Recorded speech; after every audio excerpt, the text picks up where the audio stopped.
북한과 미국의 말 전쟁이 격화하면서 북한의 괌 공격 시나리오가 과연 현실화할지 전 세계가 촉각을 곤두세우고 있습니다. 북한에 대한 미국의 선제 타격이 가능할지를 놓고도 논란이 일고 있습니다. 우리 정부도 사태의 심각성을 인식해가는 것 같습니다. 한반도 주변 정세가 심상치 않은데요. 이 시간 김종봉 한중대 교수, 신인균 자주국방 네트워크 대표 두 분 모시고 자세한 얘기 나눠보도록 하겠습니다. 안녕하십니까? 안녕하세요. 네, 어서 오십시오. 예. 북한과 미국이 양보 없는 치킨 게임을 하고 있는 모습입니다. 8월 위기설이 계속 고조되고 있습니다. 아마 국민들 가장 궁금해하는 게 북한이 과연 행동으로 옮길 수 있느냐 여부 아닌가 싶습니다. 지금 북한 전략군이 8월 중순이라고 일단 통보를 하지 않았습니까? 어떻게 예상을 하십니까? 네, 예, 보면은 일단은 말로 먼저 포문을 연 것은 그 미국 쪽입니다. 그러니까 매티스 국방장관이 아주 강한 말을 했고, 북한 그 정권의 뭐 종말, 그다음에 뭐 그 인민들의 파멸까지 얘기를 했고, 그다음에 이제 저 트럼프 대통령이 또 강한 말을 했고 그러는데 거기에 대해서 북한이 가만히 있으면 안 됩니다. 북한이 가만히 있으면 안 되는데 이게 김정은 지시에서 움직인 게 아니고 전략군 사령관 입을 통해서 시작을 했거든요. 예. 그렇다는 얘기는 현재까지는 김정은이 책임이 없습니다. 책임이 없고 나중에 제가 안 할 수도 있고 하니까 빠져나갈 길이 하나 있는 것이고 그다음에 이제 보면은 세상에 공격을 실제 하려고 그러면 좌표와 그 타격 지점까지 그걸 다 얘기하는 사람이 어디 있습니까? 이거는 도대체 있을 수 없는 일이고 만약에 정말로 자기네가 얘기한 그 탄도와 좌표대로 그대로 날아가면은 이쪽에서 요격하기가 굉장히 쉽습니다. 어디로 날아올지 모르기 때문에 그 요격률이 떨어지는 건데 그렇죠. 명확히 날아온다고 안다면 SM3나 사드로 얼마든지 요격이 가능하기 때문에 그런 식으로 해서 망신나갈 필요는 없다고 생각하니까 제가 볼 때는 일단은 미국에서의 말폭탄에 대응한 또 북한의 또 새로운 말폭탄이다라고 보는 게 맞을 것 같습니다. 그러면 우리 교수님 이야기를 하면 거꾸로 자, 그 중거리 탄도 미사일을 과연 미국이 요격할 수 있는가 한번 보자. 김정은이 이런 생각도 할 수 있지 않을까요? 저는 지금 전략군 사령관이 이렇게 이야기했습니다. 총사령관에게 보고를 다 했고 자기 방법까지 아주 뭐 그 100m 단위까지 이렇게 이야기를 다 했습니다. 그리고는 이제 준비가 다 되었다. 그걸 총사령관에게 보고했다. 총사령관 김정은이지 않습니까? 그리고는 10만 군중 집회, 일반인들을 불러서 10만 군중 집회를 했고, 즉 민간인들도 지지한다. 인민들이 지지한다. 그 다음 날은 군인들을 또 불러서 또 군인 집회를 했습니다. 군인들도 이제 지지한다. 해야 된다. 미제의 침략에 맞서 싸워야 된다라고 이야기를 하고 총사령관에게 우리는 공격 준비가 됐다라고 이야기를 했는데. 그리고 이제 8월 중순까지라고 못 박은 것은 당연히 이제 8월 22일 날 그 한미연합 UFG 군사훈련이 시작되기 때문에 그 이전 시점까지 뭔가 상황을 보고 이제 하겠다는 거 아니겠습니까? 그러면은 총사령관인 김정은 입장에서 국민들과 군인들과 또 어떤 핵심 기술자들, 그 간부들은 다 준비가 됐는데 자신이 결심을 해야 되는데 어떤 그 국면 전환이 전혀 없이 트럼프 대통령 계속 더 강경한 발언을 쏟아내고 하고 있음에도 불구하고 자기가 만약에 발사빙을 내리지 않으면 어떻게 됩니까? 권위가 실추를 하게 되겠죠. 겁쟁이가 될 수 있겠죠. 그렇기 때문에 저는 상황이 대단한 어떤 그 국면 전환이 이루어지지 않으면 지금처럼 계속 치킨 게임으로 달려간다면 김정은이 먼저 내릴 수 없는 상황으로까지 몰리갈 것이다. 그래서 그렇게 되면 발사할 가능성이 조금 높지 않은가 생각하고. 그러면 말씀 중에 그 지금 초단위까지 얘기를 하지 않았습니까? 물론 사거리까지 다 얘기했고 어느 쪽을 지나서 올 것까지 다 이야기를 했는데 그렇다면 역으로 계산하면 어디서 발사할지 그것도 이제 추론이 가능한 겁니까? 이제 그렇게 해보니까 지금 이제 그 함경남도 신포 부근쯤이다라고 지금 분석이 되어 있는데요. 그 신포가 이제 잠수함 기지인데요. 그리고 이제 그쪽에 여러 가지 전략 어떤 군사 기지들 또 잠수함 만드는 공장도 있고 봉대 보일러 공장이라고 뭐 그런 여러 가지 시설이 있고 또 과거에 우리가 이제 그 경수로 1차 북핵 위기 때 경수로를 지어줬던 데가 또 신포 지역입니다. 어떤 그런 여러 가지 어떤 상징적인 의미가 있는 곳이고요. 거기에서 만약에 쐈을 때 지금 최초의 이제 앵커님 최초의 질문이 요격을 할 수 있느냐 아니겠습니까? 두 가지 측면으로 봅니다. 적극적으로 미국이 반드시 이 미사일을 요격해야 되겠다라고 생각을 하고 한다면은 요격할 가능성이 높습니다. 그것은 뭐냐면은 미사일이 발사되는 지점, 즉 신포 부근 공해상까지 미국의 이지스함들이 이지스 구축함들이 접근해서 솟구치는 것을 미사일을 SM3로 요격을 해버리면은 이거는 아주 거의 뭐 트럼프 대통령 말대로 0.0001% 가능성도 없이 요격이 될 가능성이 높습니다. 그럼 그렇게 되면은 북한 입장에서 우리가 괌 쏘지 않으려고 했는데 왜 우리 영해까지 접근해가지고 예. 이렇게 이건 우리에 대한 조선에 대한 공격이다. 뭐 이런 어떤 그 선전술에 말려들 수가 있겠죠. 예. 그럼 미국 입장에서는 우리가 위협을 느꼈기 때문에 우리는 여격했다라고 하려면 괌 근처에 와서 여격을 하든지 예. 아니면 일본 영공을 지나갈 때 여격을 하든지 예. 뭐 이렇게 해야 되는데 예. 일본 상공을 지나갈 때는 예. 여격하기가 힘듭니다. 어. 왜냐하면 일단 그 일본엔 사드의 그 미사일 탄이 없고요. 일본에는 예. 레이더만 있습니다. 그래서 사드는 안 되고. 그리고 일본에 이제 마침 그 지나가는 경로가 일본의 히로시마를 지나가는데 예, 예. 히로시마 바로 옆에 구레라고 제4호위대군이라고 그 이지스함 두 척이 배치돼 있어요. 이지스함이요? 예. 예. 그 상공을 지나가는데 그럼 일본 이지스함 또는 그 미칠함대 이지스함이 와서 일본 상공에서 여격할 수 있느냐? 못합니다. 예. 왜냐하면은 이 SM3의 현재 배치되어 있는 SM3 블록 1이라고 하는 그 미사일은 500km까지밖에 못 올라갑니다. 예, 예. 당연히 심포에서 쏘면은 일본 상공을 지나갈 때는 1000km 이상의 고도를 비행을 할 것이기 예, 때문에 닿지 않아서 여격을 못하죠. 그러면 이제 괌 근처에서 종말 단계에서 내리 꽂을 때 이제 여격을 해야 예, 되는데 예. 사드는 못합니다. 예. 왜냐하면은 1000km 이상을 비행을 해서 내려 꽂으면 당연히 마 15 이상의 속도로 그 스피드가 붙기 때문에 예, 예. 사드의 레이더는 마 15 이하만 탐지가 됩니다. 예. 안보에서 못하죠. 예. 그런데 이게 참 교묘한 것이 내년이 되면 이 사드와 이지스함의 이 이지스 레이더 또 사드의 미사일과 이지스함의 SM3 미사일 모든 것이 네트워크가 돼서 하나의 시스템으로 연동이 되는데 올해까지는 아닙니다. 아, 그렇군요. 그래서 지금 예. 쏘면은 안 예. 되는 것이죠. 예. 내년에는 이지스함에서 탐지해서 그걸 사드로 날리고 또는 사드에서 탐지해서 이지스함의 SM3로 날리고 이게 되는데 예, 예. 올해는 안 돼요. 아. 그래서 올해는 저는 내려 꽂을 때 여기 갈 수 있는 확률은 트럼프 대통령의 말대로 0.001%는 아니다. 예. 그러니까 그러니까 이지스함을 괌 근처에 그 배치하면은 SM3 가지고 요격할 기회가 있습니다. 기회가 있고 우리는 사드가 마하 14까지만 요격이 된다고 이제 생각을 했는데 미국 측에서 최근에 하는 말은 또 17까지도 가능하다 이런 예, 말을 하고 있어서 예, 예. 그건 뭐 우리 입장에서 잘 모르죠. 우리가 사드를 안 가지고 있으니까. 예. 그러니까 어찌됐든 간에 일단은 SM3한테는 기회가 한번 올 것 같고 그다음에 이제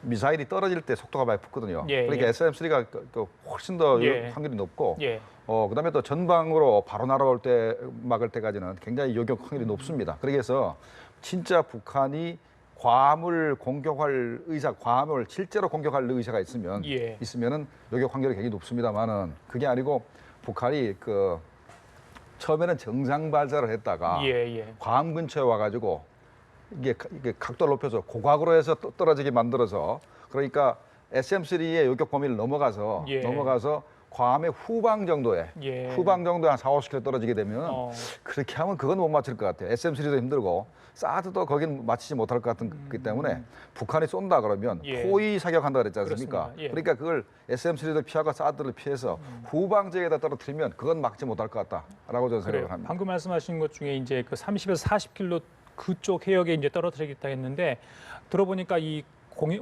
해역이 따로 정해져 있나 보죠. 그 22km 안에는 들어올 수 없는 영역이 돼 있는 겁니까? 그건 뭐 미국 측의 어떤 아주 보복을 겁을 하기 때문에 두려워하기 때문에 거기에 30에서 40km를 자기들이 정한 거다 이런 이야기 있던데 맞습니까? 맞죠. 만약에 북한이 미국의 영해를 공격했다. 그러면 그 영토를 공격하고 마찬가지 아닙니까? 그러면 미국의 즉각적인 그 공격을 받을 수가 있으니까 미국의 영토 영해가 아닌 그 바깥으로 공격하는 뜻이니까 어떻게 보면 약간 좀 비겁하고 약간 겁정이 비슷한 겁니다. 그러니까 용기가 그만큼 없는 것이고 그다음에 근데 또 하나는 그 북한 입장에서는 그 3, 40km 영해를 때렸을 타격했을 경우에 미국이 반격하고 보복할 만한 근거를 없애기 위해서 일부러 3, 40km 밖을 공격하겠다고 얘기한 거 아닌가 이렇게 생각이 됩니다. 알겠습니다. 자, 신 대표님 이거 여쭤보고 싶었어요. 저기 이제 북한이 발사를 했어요.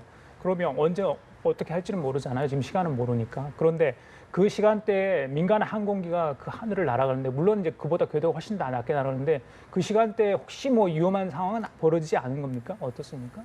정말 그 만분의 1의 확률로 예. 그 내를 꽂을 때 민간 항공기가 부딪힐 가능성은 없지 않아 있죠. 왜냐하면 괌 관광지이기 때문에 예. 우리 국적기만 해도 예. 굉장히 예. 빈번하게 예. 그 왕래하는 곳이 아니겠습니까? 따라서 뭐 그 괌이란 데 예를 들어 호주에서 이렇게 남서쪽에서 올 수도 있고 우리처럼 북쪽에서 날아가는 비행기도 예, 있을 것이고 예. 여러 방면에서 괌 공항으로 날아오는 비행기가 있을 텐데 그러면 양사방으로 지금 공격을 하겠다고 했으니까 예, 예. 어느 방면으로 미사일이 떨어질지 모르는데 마침 미사일이 떨어질 때 예. 어떤 그 영향을 받을 수는 충분히 있고 또 직접 타격을 하지 않는다 하더라도 예. 그 미사일이 떨어질 때의 그 속도는 예. 어마어마하기 때문에 그것이 인근 지역까지 그 공기 파공이 계속 밀려서 영향을 주죠. 예. 그러한 어떤 문제들. 항해하는 선박은 별 지장이 없겠습니까? 항해하는 선박도 마찬가지죠. 마침 거기에 3, 40km 지점에 떨어진다면 예, 예. 또 그렇고 그리고 이제 아마도 그 미국이 북한이 만약 어떤 미사일을 쏜다면 그 시점을 이제 정확하게 파악을 하겠죠. 그러면은 지금 뭐 성주의 그 사드의 전자파 레이더 전자파 때문에 뭐 조사를 한다 안 한다 이런 논란이 있는데 예. 우리가 다 기억하실 겁니다. 사드 레이더의 전방 5km 지점까지는 항공기가 들어가서 안 된다. 뭐 이런 여러 가지 있지 않습니까? 전자파 때문이에요. 따라서 그러면 지금은 작전을 하지 않으니까 레이더를 꺼놓고 이지스함도 마찬가지입니다. 이지스함의 레이더 출력은 사드 레이더보다 훨씬 더 강합니다. 예. 그러니까 이 비행기가 들어갈 수 없는 이 공력이 훨씬 더 넓습니다. 사드보다. 예. 그러면은 미국이 실제로 이 레이더를 다 켜고 작전을 하려면은 비행기나 예. 배가 그 영역에 못 들어오게끔 아. 미국이 선제 조치를 하죠. 그렇군요. 알겠습니다. 자, 지금 이제 소위 말해서 포위 사격을 하겠다는 주체는 북한의 전략군이죠. 전략군이 어떤 부대고 또 전략군 사령관으로 알려진 김락겸이 어떤 인물인지 김정은이 굉장히 총애한다고 할까요? 뭐 김정은이 워낙 미사일에 꽂혀 있기 때문에 네. 굉장히 이 사람을 챙긴다 이런 이야기 있던데 어떻습니까? 네, 일단 전략군을 설명드리자면 예. 전략군은 처음에 미사일 지도국이라는 한 개 국이 나중에는 이게 전략 로켓군으로 이제 확대 발전되고 예, 예. 마지막에는 이제 전략군으로 이제 발전하게 됩니다. 그러니까 원래 그 모티브 자체는 그 중국의 제2포병에서 모티브를 얻어가지고 이렇게 만든 건데 예. 대략 한 99년도 정도에 미사일 지도국이 만들어진 것 같고 그 이후에 한 2012년 정도에 전략 로켓군이 만들어진 것 같습니다. 그다음에 2014년도에 이게 확대 개편되면서 전략군으로 만들어졌는데 예. 이 전략군으로 만들어진 이후부터는 이게 육해 공군하고 전략군에서 북한의 4군 체제로 되면서 거기 그 김낙겸이라는 그 사람이 예. 그 우리나라 보면은 참모총장급으로 올라가는 겁니다. 예. 그러니까 참모총장으로 올라가는데 처음에는 이제 상장이 됐다가 2015년 되면서 이제 대장이 되면서 육해공군의 그 대장급들하고 동등하게 되는데 예. 이 저 북한에서 사실 굉장히 그 군도 이 보급이 열악하지 않습니까? 예. 근데 전략군에 대해서 상당히 그 보급을 잘해주고 또 이 북한군이 이 얼룩무늬 옷을 입는데 예. 전략군에는 100%다 그 얼룩무늬 옷을 지급을 하고 예. 육군 같은 경우는 5군단, 2군단, 4군단, 1군단 최전방에 있는 4개 군단만 이제 얼룩무늬 복을 주는데 전략군은 그 특별 대우를 하고 있습니다. 아, 그래 대우가 좋군요. 예, 신 대표님 뭐 전략군에 대해서 뭐 덧붙일 말씀 있으세요? 북한 자체가 이 공산주의 국가 자체가 포병이 발달했습니다. 왜냐하면은 소련으로부터 공산주의 국가들이 이제 어떤 군사 교류가 파생을 했고 미국으로부터 민주주의 국가들이 교류가 파생했죠. 예. 미국은 주로 항공 제공권을 장악하고 가서 때리는 역할. 그래서 미국 포들은 포의 사정거리가 짧아요. 예. 그리고 미사일도 사정거리가 짧아요. 왜냐? 비행기 타고 가서 때리면 되니까. 예. 그러면 이제 소련은 제공권을 잃기 때문에 그러면 하늘이 열린 상태에서 예. 멀리 보낼 수 있는 그런 것들을 연구를 많이 합니다. 그래서 러시아제, 소련제, 북한제 포들이 사정거리가 길어요. 그리고 이제 미사일도 사정거리가 길어요. 그러다 보니까 포병에서 가장 발전을 한 것이 아까 이제 제2포병 말씀하셨는데 포병입니다. 미사일이. 우리도 포병병과가 우리 한국군도 포병병과 출신이 유도탄 사령관, 미사일 사령관 합니다. 예. 포병은 미사일이에요. 그래서 미사일로 이제 발전한 거죠. 가장 사정거리가 긴 예. 포가 미사일이니까. 그런데 이제 북한이 재래식 전력을 이제는 돈이 많이 드니까 유지를 할 수가 없지 않습니까? 따라서 모든 어떤 그 군사력의 대부분을 핵전력에다가 올인을 하다 보니까 그 핵전력을 구현할 수 있는 게 미사일이고 그러니까 이제 러시아나 중국이 그것을 다 전략군이라고 해서 따로 또 만들었어요. 이제 포병에서 발전해서. 그것을 따라서 하게끔 되었고 처음에는 사실은 김낙겸이 별로 인정을 못 받았습니다. 예. 그러다가 최근에 연이어서 이제 미사일 발사 실험 작년 6월 이후로 거의 대부분 지금 성공하고 있거든요. 예. 작년 6월 이전까지는 실패도 많이 했어요. 근데 6월 이후부터 뭐 계속 성공을 하고 있기 때문에 예. 지금 최근에는 김정은이 대단히 총애를 하고 있는 그런 알겠습니다. 사람이죠. 예. 그 아까 이제 신 대표님께서 북한 그 인민들, 주민들 그리고 군인들 군중 집회 했다. 이게 뭐 내부 결속용으로 하겠죠. 그런데 방금 들어온 소식이 뭐가 있냐면요. 미국 자유아시아 방송에서 각 시군 당위원회 간부 애들에게 비상대기 태세를 발령하도록 했다. 이런 얘기가 이제 지금 전해지고 있습니다. 이 전쟁 분위기를 점점 고취시키는 것 같은데 또 이런 얘기도 어제 노동신문에 얘기했죠. 이건 뭐 선전 같아요. 청소년들과 학생들의 자원 입대를 서로 하려고 앞다투하려고 노력하고 있다. 뭐 이런 것까지 지금 선전을 하고 있는데 북한의 상황을 액면 그대로 받기는 어렵습니다만 분명히 북한 내부에서도 어떤 움직임이 있는 것 같다. 이런 생각도 들거든요. 그렇죠. 예. 현재 모습은 예. 2013년도 4월 달에 예. 북한이 그 정전협정을 백지화하고 준전 상태를 선포한 데가 거의 비슷합니다. 예. 그때도 북한 내부적으로 보면은 그 청소년들한테 군입대 자원을 받고 또 제대하는 사람들한테도 다시 재입대를 받고 그럽니다. 그래놓고 그 당시에는 또 뭐라 했냐면 재입대 지원자하고 이제 그 군대를 그 입대를 자원한 사람들 예, 숫자가 예. 뭐 100만 명이 넘었다. 막 이런 식으로 예. 북한 군대보다 더 많이 그냥 막 써가지고 그렇게 막 선전을 하는데 예, 예. 그것은 어떻게 보면은 요번에 이제 우리가 을지 프리덤 가전 훈련을 크게 할 거 아니겠습니까? 그러면 북한이 내부적으로 요번에 또 준전 상태를 선포할 가능성이 있습니다. 예. 그래놓고 북한 내부적으로 꼭 전쟁 분위기를 이렇게 조성을 해서 예, 예. 현재 북한 체제 자체가 어떻게 보면은 지킬 게 없는 체제입니다. 이념적으로 지킬 게 없는 체제고 예, 예. 또 생활 자체도 이 장마당에서 먹고 살기 때문에 사회주의라 그럴 수도 없고 예. 그렇게 체제를 유지할 그런 거가 없기 때문에 예. 일단은 이런 외부의 적을 이용해서 내부적인 결속을 다지고 할 필요가 있기 예, 때문에 예. 아마 김정은 입장에서는 굉장히 지금 기분이 좋을 겁니다. 예. 실제로 미국이 공격을 하면은 그때는 골치 아프지만 공격하기 직전까지만 가면은 예. 김정은 입장에서는 상당히 좋은데 그거를 더 부추기기 위해서 예. 아마 8월 중순쯤에서 준전세 우리 을지 프리덤 가정 훈련 기간 중에 예. 준전세 상태를 이제 선포하면서 아주 한반도 긴장을 고려시킬 가능성이 있다고 생각이 됩니다. 그 이해가 안 가는 게 막 이런 상황이란 북한군도 굉장히 긴장 모드에 지금 들어가 있는 건 아니겠습니까? 네. 그런데 지금 오늘 새벽에 북한 주민 20대 남성이 귀순을 했어요. 뭐 전방부대 그렇게 허술하지는 않을 것 같고 지금 뭐 이렇게 한다면 북한군의 어떤 그 허술함, 그러니까 지금하고 좀 맞지 않는 상황 아닌가 이런 생각도 들어요. 북한군 허술합니다. 예. 허술합니다. 예. 거기는. 예, 허술할 수밖에 없어요. 왜냐하면 거기는 이제 공격을 항상 준비했던 그런 시스템이기 때문에 예. 경계를 이렇게 위주로 하는 부대가 아니잖아요. 항상 이 남조선의 철망을 뚫고 들어가는 것만 연구를 했지 예. 우리 이 사람들을 저쪽으로 못 넘어가게 하는 그 시스템이 아니지 않습니까? 그리고 최근에 이제 보급 체계가 다 무너져 있기 때문에 아무리 명령이 내려간다 하더라도 지금 북한군은 농사를 짓고 생산을 해야 되는 그런 시기입니다.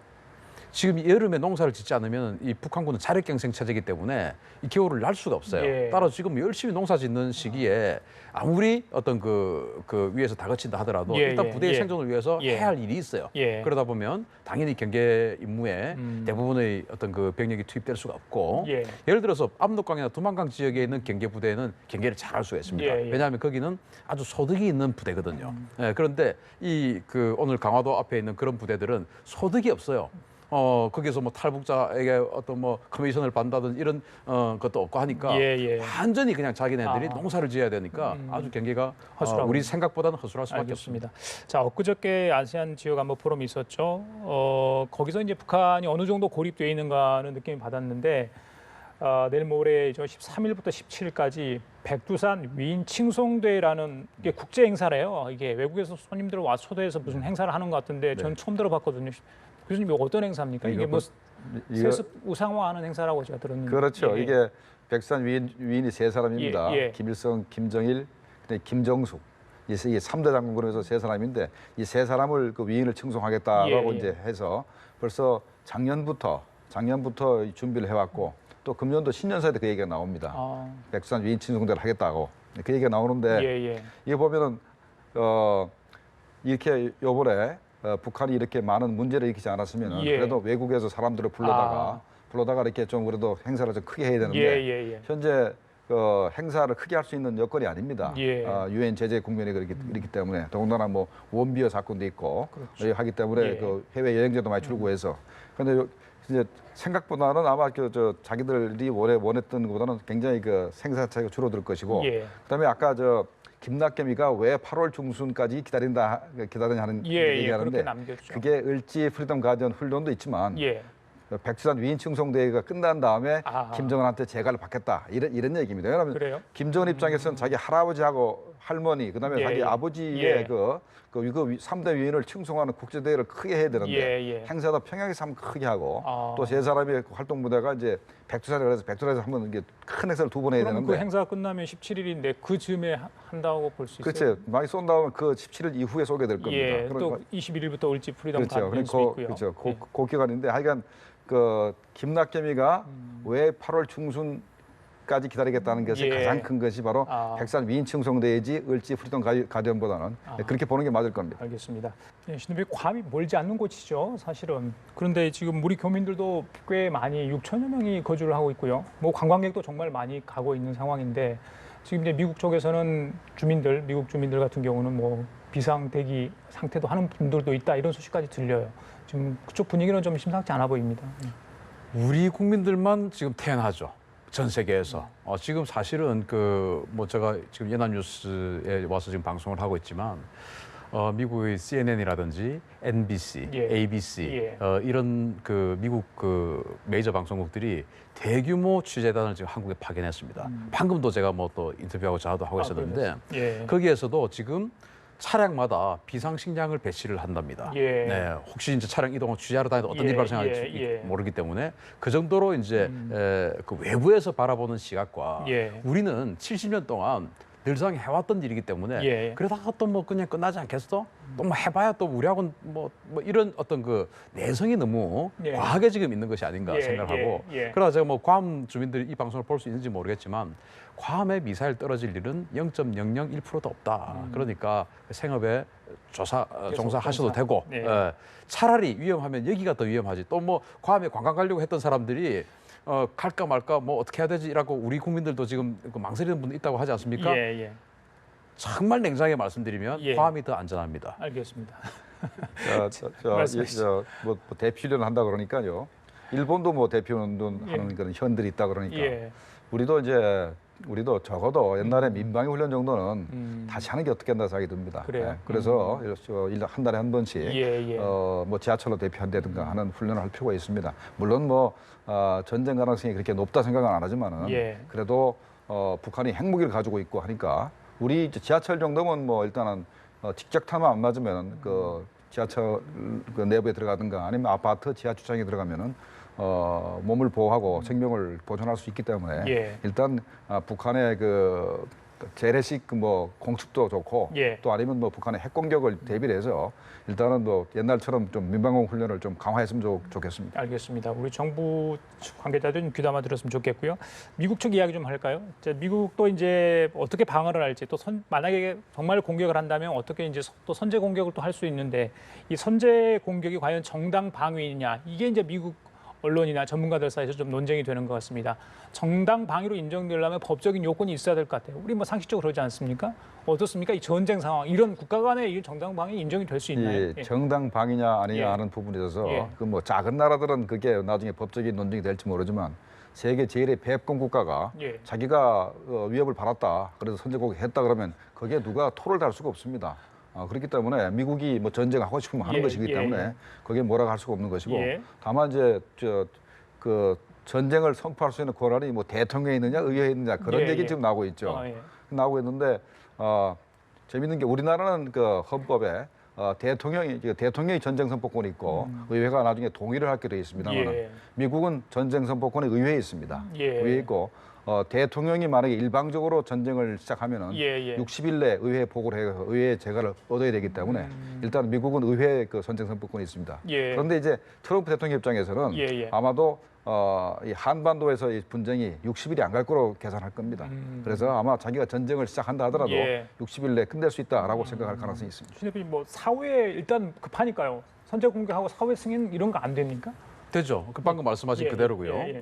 그대로인데 그 미국이 이제 예를 들어 전쟁을 시작해서 어떤 그 미국의 위기를 타개하기 위해서 하는 전쟁 아니겠습니까? 그런데 의회에서 또 특히나 지금 다수당이 공화당이기 때문에 그것을 굳이 반대를 미국 국민들의 생명 때문에 지금 하는 일인데 예. 반대를 할 가능성은 그동안의 미국의 어떤 그 스타일을 봐서 조금 적을 것 같고 이제 예방 전쟁이냐 선제 타격이냐 선제 타격은 적이 나를 공격할 징후가 명확할 때 내가 맞으면 내가 죽으니까 먼저 때리는 겁니다. 정당방위죠. 예를 들어 조폭이 칼을 갖고 있다고 해서 칼 가졌으니까 저 위험하니까 뭐 체포한다 또는 죽인다 이건 안 되잖아요. 조폭이 나를 칼 들고 찌르려고 할 때 찌르기 직전에 내가 먼저 공격하는 거 이겁니다. 이게 선제 타격이고 예방 전쟁은 조폭인데 칼을 샀어요.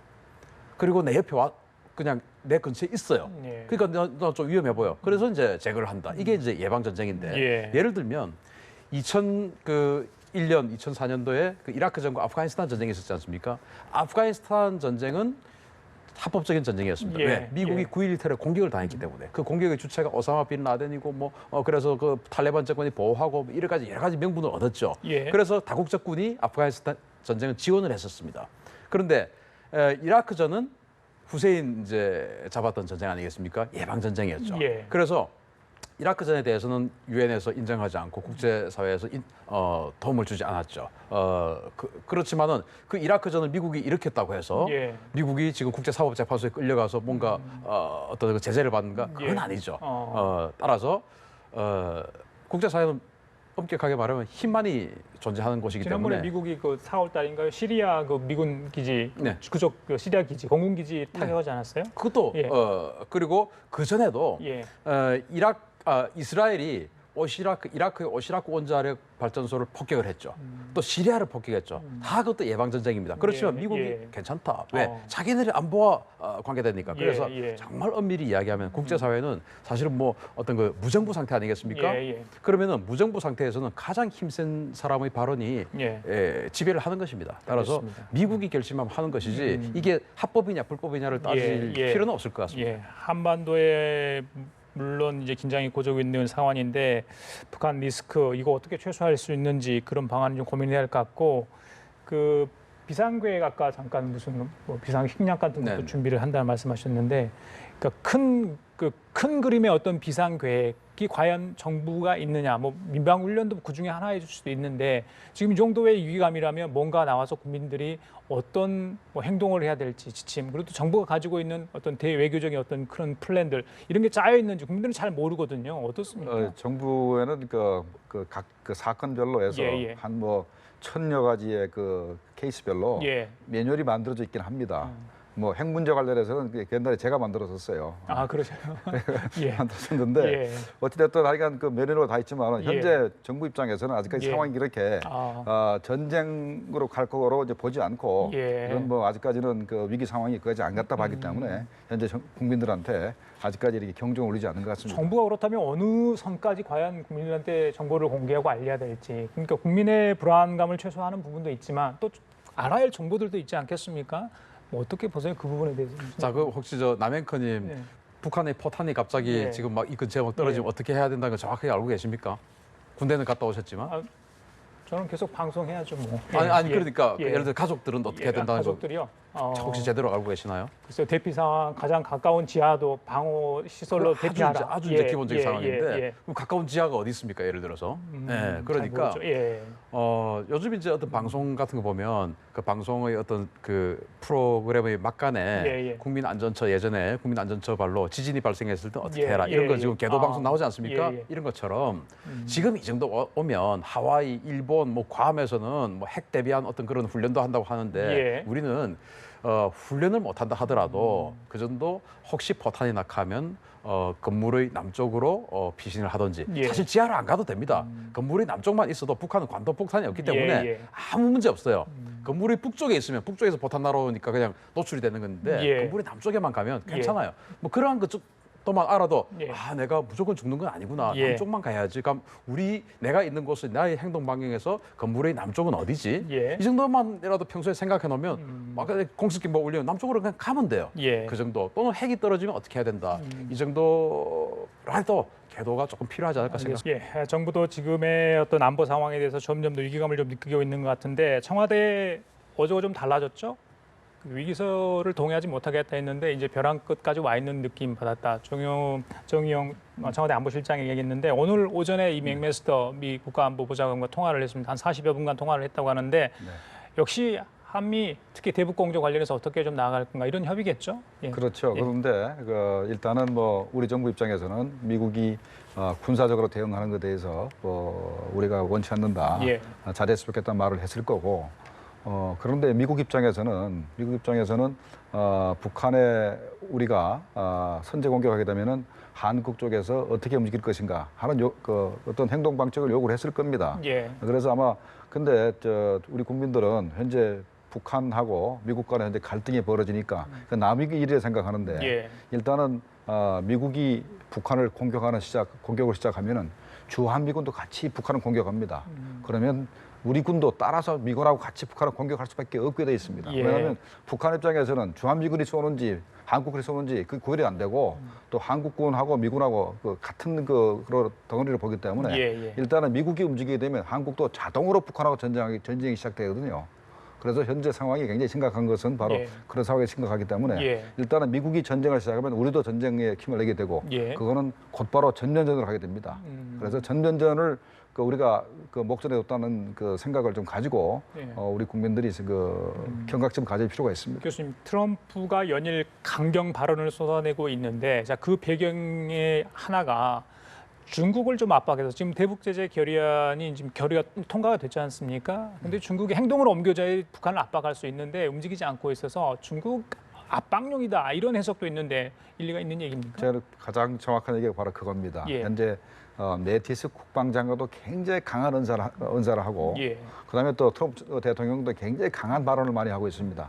근데 반대로 또 이 틸러슨 국무장관은 굉장히 또 유화적으로 예. 외교적으로 대화로 풀어야 된다 이렇게 얘기를 하고 예. 있고 한데 그건 역할 분담이고 현재 트럼프 대통령하고 미국의 국방장관이 강한 말을 하는 것은 만약에 중국이 북한을 자꾸 두둔하고 유엔 제재에 적극 동참하지 않으면은 예. 당신들 앞마당에서 전쟁이 일어나는 것을 보게 될 것이다. 예. 라고 해서 강력한 그런 자극을 줌으로써 중국이 북한을 압박하고 예. 또 설득을 해서 예. 핵을 폐기하도록 만들기 위한 그런 어떤 말폭탄을 통한 중국의 압박이다라고 보는 게 가장 정확할 것 같습니다. 실제로 현재 미국이 북한하고 전쟁을 시작을 하게 되면 예. 이 동북아 전체가 전쟁에 휘말리게 됩니다. 오늘도 중국 쪽에서 얘기했지 않습니까? 북한이 한미를 공격하는 것은 그냥 용인하겠다. 예. 그런데 예. 만약에 한미 쪽에서 한국과 미국 쪽에서 북한을 공격하면 가만히 있지 않겠다는 얘기 아닙니까? 예. 이거는 벌써 예. 모태동 등석평 이후로 끊임없이 중국의 최고 지도자가 예. 했던 스탠스이기 때문에 만약에 우리가 북한을 공격하게 되면 중국이 반드시 개입을 합니다. 예. 그래서 이건 국제연이 되기 때문에 예. 아마도 쉽게 전쟁은 못할 것이고 예. 그렇다면 미국의 강한 말폭탄 자체가 중국을 겨냥한 것이다라고 봐야 될 것입니다. 그러면 상황이 더 악화되기 전에 우리 정부로서도 어떤 중국 카드를 좀 활용해야 되겠는데 이 사드 문제가 굉장히 걸려 있어서 뭐라고 중국과 이렇게 타협을 할 수 없는 그런 상황인 것 같아요. 그러니까 우리 정부도 사실 딜레마 아닌가 이런 생각도 해봅니다, 신 대표님. 맞습니다. 예. 그 사드의 배치 때문에 그냥 뭐 거의 사실은 이제 인정을 하게 된 셈이죠. 우리 예, 문재인 정부도. 예. 그러니까 이제 그로 인해서 중국과의 어떤 협상력이 상당히 지금 떨어져 있는 예, 상태고, 그 중국을 움직이기 위해서 이런 예. 강력한 어떤 공격을 정말로 할 수도 있다라는 모양새를 취하는 것은 맞다고 봅니다. 다만 중국도 그것을 알고 있을 겁니다. 예. 알고 있고 그런 상황에서 그런 상대의 어떤 액션이 진심이냐 아니면은 블러핑이냐 예. 라고 판단해. 이거는 그냥 우리를 자극하기 위해서 지금 하고 있는 거다라고 눈에 보이는 정도의 패라면은 예. 중국이 움직이질 않죠. 그러나 정말로 상대를 움직이려면 진짜 공격할 마음을 가지고 있어야 됩니다. 예. 예를 들어서 우리가 연평도 포격 도발을 당했을 때 예. 당시 이제 국방부 장관이 지휘 세력, 지원 세력까지 원점 타격하겠다라고 했는데 사실 그때 당시에 전 군의 지휘관들은 그래 기왕 할 것 같으면 우리 부대를 때려라, 내가 하겠다 이런 그 의식이 팽배해 있었거든요. 예. 그러니까 북한이 야 때리면 진짜 몇 배 받겠다 해서 못하는 거 아닙니까? 예. 그래서 정말로 중국을 움직이려면은 예. 진짜 의지를 가지고 있어야 되고 진짜 준비가 되어 있어야 된다는 거 예. 이건 당연한 진리입니다. 따라서 중국이 움직이지 않으면 미국이 공격할 수도 있다라는 것은 이건 사실인 것 같습니다. 알겠습니다. 그 마지막으로 두 분께 여쭤볼게요. 그 선제 타격 관련해서 제가 궁금한 게 그 B-1B 폭격기가 먼저 가서 칠 수 있다 이런 이야기가 MBC 방송국을 인용해서 이게 나왔지 않습니까 보도가. 그런데 이 선제 타격에 관련해서 이게 앞뒤 순서가 바뀌었다 이런 지적도 있더라고요. 그래서 예. 제 얘기가 그 얘기입니다. B-1B는 저 스텔스 기능이 없어서 제일 먼저 북한 지역 들어갈 수가 없습니다. 북한 지역도 만만치 않습니다. 레이더가. 예. 레이더와 지도공 미사일이 예, 만만찮아요. 예. 그래서 스텔스 기능이 없는 B-1B가 제일 먼저 들어가면서 말이 안 되고 예. 전쟁의 시작은 미국의 핵 잠수함이나 구축함에서 토마호크가 날아가는 게 시작입니다. 그러면 아마 우리 국내에 있는 주한미군의 에이테킴스가 날아가고 그럼 우리도 할 수 없이 현무계열 미사일을 다 쏘게 될 겁니다. 그러면 우리 현무계열 1000발, 미군이 가지고 있는 한 1000발 정도 쏴가지고 2000발에 먼저 북한에 들어가서 레이더 기지와 비행장, 그다음에 그 비행기들 투둑이 부신 다음에 그래도 나름대로 레이더가 다 파괴된다는 걸 알고 나서는 알고 나서 이제 그 당시에 B-1B가 들어가는 것이지 그 전에 들어가기 힘듭니다. 그래서 일단 미사일을 쏜다면은 F-22하고 F-35가 먼저 들어갈 겁니다. B-1B가 그 하는 역할이 지금 이제 B-1B가 전략 폭격기다 뭐 이러니까 B-1B가 직접 들어가서 핵 시설을 막 파괴하고 그런 건 줄로 이제 착각하고 계세요. 그거는 이제 상당히 진행됐을 때 이야기고 첫날이 제일 중요하지 않습니까? 첫날 기선을 어떻게 잡느냐에 따라서 다 결판 나는 거예요. 팔씨름은 그렇지 않습니까? 팔씨름 정말 딱 잡아보고 힘 딱 줘보면 끝난 거예요. 그겁니다 전쟁도. 그래서 B-1B가 처음 하는 일은 적의 방공망을 제압하는 일이에요. 이거 뭐 아주 상세하게 이야기하면 안 되니까. 하여튼 B-1B는 그 일을 하는 것이니까. 그래서 B-1B가 적의 핵시설을 타격하는 임무는 아니에요. 그거는 뭐 B-2나 다른 게 하는 거고 B-1B는 적의 방공망을 파괴하는 가장 먼저, 즉 B-1B가 전쟁의 시작은 맞습니다. 그러나 저 임무는 핵시설 타격 임무는 아니에요. 알겠습니다. 자 지금까지 김정봉 한중대 교수, 신인균 자주국방 네트워크 대표였습니다. 두 분 말씀 잘 들었습니다.